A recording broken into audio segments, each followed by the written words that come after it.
अस्सलाम वालेकुम नाज़रीन, मैं Asad Abbas Bhatt advocate high court आपकी खिदमत में हाजिर हूँ एक नई कानूनी इन्फॉर्मेशन के साथ जो शायद कानूनी तौर पर आपको फ़ायदा पहुँचा सकती है। नाज़रीन, आज हम बात करने जा रहे हैं एक ऐसी अवेयरनेस के बारे में जो काफ़ी सालों से पाकिस्तान के अंदर उसके मुतल्लिक कानून तो मौजूद है, लेकिन बहुत कम लोग हैं जिनको इस लॉ के बारे में पता हो। नाज़रीन, अगर आपको किसी भी इदारे के अंदर कोई इन्फॉर्मेशन चाहिए, कोई डॉक्यूमेंट्स चाहिए, वो सरकारी इदारा हो, वो फेडरल का हो या प्रोविंस का हो, तो आप वो सारे डॉक्यूमेंट बड़े आसान तरीके से हासिल कर सकते हैं। नाज़रीन, यूनेस्को एक इदारा है जो कि इसकी इम्प्लीमेंटेशन के लिए इंटरनेशनली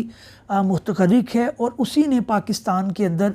जो है वो सारे मामलात को थोड़ा सा पुश किए हुए है, क्योंकि पाकिस्तान जो है वो उस ट्रीटी के तहत पाबंद है कि वो ऐसी कानून साजी करे जिससे लोगों को राइट टू इन्फॉर्मेशन दिया जाए। क्या आइन के अंदर भी इसकी कोई प्रोविज़न मौजूद है या कोई अमेंडमेंट के ज़रिए लाई गई है? क्या प्रोविंशियल लेवल पर ही ये पॉसिबल है या फेडरल सतह पर जो इदारे हैं वहाँ से भी आप कोई भी इंफॉर्मेशन हासिल कर सकते हैं? नाज़रीन, इन सारे पहलुओं को डिस्कस करेंगे, लेकिन एज़ यूजुअल आपसे रिक्वेस्ट है कि अगर अभी तक आप हमारे साथ जुड़े नहीं तो काइंडली हमारे चैनल को सब्सक्राइब कर लें और बेल का आइकन भी दबा दें ताकि आपको कानूनी इन्फॉर्मेशन बर वक्त मिलती रहे। तो नाज़रीन, आइए अपनी बात का आगाज़ करते हैं। Right to information. नाज़रीन, बड़ा अच्छा लफ्ज़ सुनने को लगता है, बड़ा अच्छा फ्रेज़ लगता है,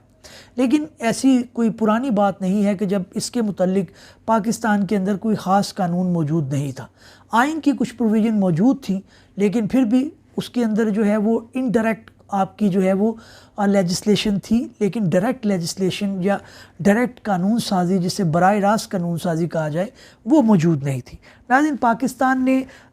17 अप्रैल 2008 को एक ट्रीटी साइन की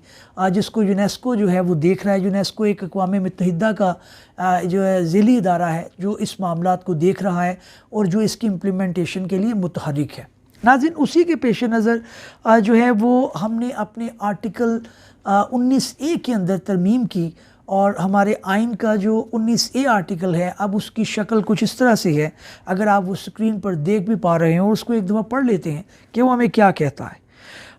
वो कहते हैं जी, every citizen shall have access to information in all matters of public importance subject to regulation and reasonable restriction imposed by law. तो नाज़रीन, बड़ी सिंपल लैंग्वेज के अंदर आर्टिकल 19A जो है उसको धरा गया, उसको जो है वो इंसर्ट किया गया, वो डाला गया अपने आइन के अंदर, ताकि पाकिस्तान के सारे शहरी जो हैं वो उससे इस्तिफ़ादा उठा सकें। और किसी भी डिपार्टमेंट के अंदर अगर आपको कोई भी इंफॉर्मेशन चाहिए हो तो आप इस आर्टिकल को भी इन्वोक कर सकते हैं। लेकिन इसके अलावा जो है वो फेडरल सतह पर भी हमें कानून देखने को मिलता है, जैसा कि आप स्क्रीन पर देख भी पा रहे होंगे।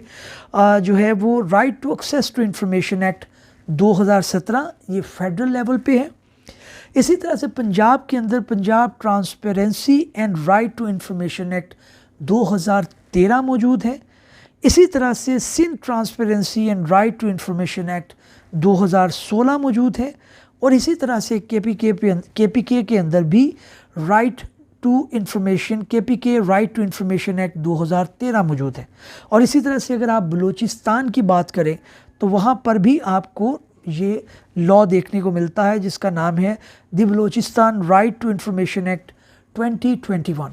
तो नाज़रीन, आप देखते हैं कि हर सतह पर अब ये लॉ मौजूद है, लेकिन अवेयरनेस की कुछ कमी है। अब अगला सवाल जो ओवरसीज़ पाकिस्तानियों की तरफ से ज़रूर आएगा, उसका जवाब मैं पहले ही देता चलूँ कि क्या ये पॉसिबल है कि आप मुल्क से बाहर बैठकर इस पिटीशन को फ़ाइल कर सकें। देखिए, पंजाब के लेवल की अगर अब बात की जाए तो पंजाब की एक वेबसाइट है जिसके ऊपर पूरा एक कमीशन बना दिया गया, इंफॉर्मेशन कमीशन। आपको सालतन आने की ज़रूरत नहीं है। मिसाल के तौर पे आपकी कोई प्रॉपर्टी है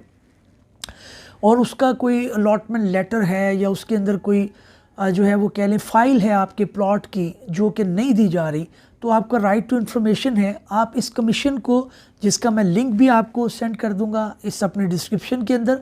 तो वहाँ से आप देखकर इस यहाँ पे अप्लाई कर सकते हैं और आप अपने किसी भी प्लॉट की, किसी भी रेवेन्यू डिपार्टमेंट से, पटवारी से, फरदात की कोई भी इंफॉर्मेशन आप हासिल कर सकते हैं कि जो आपको ना दे रहे हों। اب اس کے اندر ایک سوال بڑا امپورٹنٹ ہے جو سمجھنے والا ہے کہ اکثر دیکھیں آپ ٹینڈرز پر اپلائی کرتے ہیں، بہت ساری کمپنیز فارمز ہوتی ہیں جو اپلائی کرتی ہیں، جو ٹینڈرز مختلف ہمارے ملتے ہیں کسی کانٹریکٹ کے تحت، بہت بڑے ٹینڈر جو ہے وہ گورنمنٹ کے لیول پہ آتے ہیں، لیکن ہوتا یہ ہے کہ اس کی انفارمیشن اب جب آپ لینے جاتے ہیں بطور سٹیزن تو وہ کہتے ہیں جی آپ اس کے اندر پریوی نہیں ہیں۔ پریوی سے مراد یہ ہے کہ آپ اس کے اندر پارٹی نہیں ہیں، آپ کا کوئی استحقاق نہیں ہے، آپ اس کو نہیں حاصل کر سکتے، تو لہٰذا آپ کو جو بنیادی انفارمیشن جب تک نہیں ملے گی آپ اس کے اندر کیا اعتراض اٹھائیں گے، کیا بات کریں گے، تو ایسا پاسبل نہیں ہے کہ انفارمیشن کے بغیر آپ آگے چل سکیں۔ تو یہ بہت امپورٹنٹ ایک انفارمیشن ہے کہ پورے پاکستان کے اندر کوئی بھی ڈپارٹمنٹ ہو آپ وہاں سے انفارمیشن سیکھ کر سکتے ہیں، چاہے وہ پروونشل لیول پہ ڈپارٹمنٹ ہو یا پھر کہ وہ فیڈرل لیول پہ ڈپارٹمنٹ ہو۔ اس کے علاوہ آئین کی پروویژن کا بھی میں نے تذکرہ کیا۔ اچھا، ایک اب امپورٹنٹ بات آپ نے مد نظر رکھنی ہے، وہ یہ ہے کہ آپ اگر کوئی ایسی چیز کے بارے میں اپلائی کر رہے ہیں جو سیکشن 13(1) ہے، اگر پنجاب کی بات کی جائے تو پنجاب کے اندر جو ہے وہ جو ایکٹ ہے ہمارا Punjab transparency and right to information act 2013، اس کے اندر سیکشن 13 ہے جو کچھ ڈاکومنٹس کو، کچھ انفارمیشن کو ایگزیمپٹ کرتا ہے، جیسے کوئی سیکیورٹی کے معاملات ہیں ان کو ایگزیمپٹ کیا جاتا ہے، جیسے کوئی پرائیویٹ لوگوں کے کانٹریکٹ ہیں، مثال کے طور پہ میں ایز اے پرائیویٹ سٹیزن بی کے ساتھ ایک کانٹریکٹ کرتا ہوں تو اس کی انفارمیشن آپ کو نہیں دی جا سکتی کیونکہ وہ ایک پرائیویسی کا پرنسپل اس کے اندر آ جاتا ہے۔ جیسے کہ میں نے تذکرہ کیا اس کے اندر رسالتاً حاضر ہونے کی ضرورت نہیں ہے۔ اگلا جو پوائنٹ قابل ذکر ہے وہ یہ ہے کہ اس کے اندر آپ کو پرسنل وزٹ کی بھی ضرورت نہیں ہے، آپ اٹرنی کے ذریعے بھی بھیج سکتے ہیں۔ اگر آپ اوورسیز ہیں تو آپ وہاں سے بھی اپنی ای میل کے ذریعے کوئی انفارمیشن آپ کو ڈپارٹمنٹ نہیں پرووائڈ کر رہا تو آپ وہاں سے سیکھ کر سکتے ہیں۔ اس کے علاوہ مزیداری کی بات یہ ہے کہ اس کے اندر کوئی انفارمیشن کوئی فیس ریکوائرڈ نہیں ہے۔ You are not suppose to deposit اتنی اماؤنٹ آپ جمع کروائیں گے تو آپ کو انفارمیشن دی جائے گی، ایسی بات نہیں ہے، یہ فری آف کاسٹ ہے، آپ اپلائی کر سکتے ہیں۔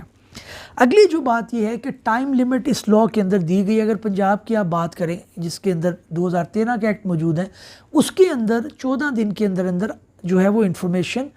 دی جائے گی آپ کو، آپ کی اپلیکیشن جو ہے۔ اپلیکیشن کا ایک مسودہ جو ویب سائٹ سے آپ کو مل بھی جائے گا، لیکن اگر آپ سادہ پیپر پر ایک اپلیکیشن لکھتے ہیں جی کہ میں فلاں ہوں، ملک کے اندر رہ رہا ہوں یا ملک سے باہر رہ رہا ہوں، میرا فلاں ڈپارٹمنٹ کے اندر جو ہے وہ یہ کنسرن ہے اور یہ میں ڈپارٹمنٹ سے یہ ڈاکومنٹ طلب کر رہا ہوں اور وہ مجھے نہیں پرووائڈ کر رہے تو کائنڈلی آپ مجھے پرووائڈ کر دیں، تو یہ بڑی سمپل انفارمیشن آپ پرووائڈ کریں گے سمپل پیپر کے اوپر، through email, through courier, through person, through attorney, کسی کو بھی آپ دے سکتے ہیں۔ یہاں تک کہ لاء کے اندر یہاں بھی لکھا گیا کہ ایسے لوگ جو کہ ہینڈی کیپڈ ہیں، جو کہ جو ہے وہ آتے ہیں اپنے سہارا لے کے چلتے ہیں، دیکھ نہیں پاتے، ان کا کوئی بھی ہینڈی کیپ اگر معاملہ ہے یا وہ کوئی معذور ہیں تو اس صورت کے اندر بھی وہ اپنے اٹرنی کو بھیج کر، اپنے اوتھرائز بندے کو بھیج کر یہ انفارمیشن حاصل کر سکتے ہیں۔ تو اب آپ کا یہ اعتراض نہیں رہ جاتا کہ آپ کو فلاں ڈپارٹمنٹ یہ انفارمیشن پرووائڈ نہیں کر رہا، اس کی وجہ سے آپ معاملات کو چلا نہیں پا رہے۔ یہ انفارمیشن جو ہے وہ آپ کو مفید ثابت ہوگی، اس امید کے ساتھ کسی نئے ویلاگ میں کسی نئے قانونی یا آئینی موضوع کے ساتھ آپ کی خدمت میں پھر حاضر ہوں گے۔ تب تک کے لیے اجازت دیجیے، اللہ حافظ۔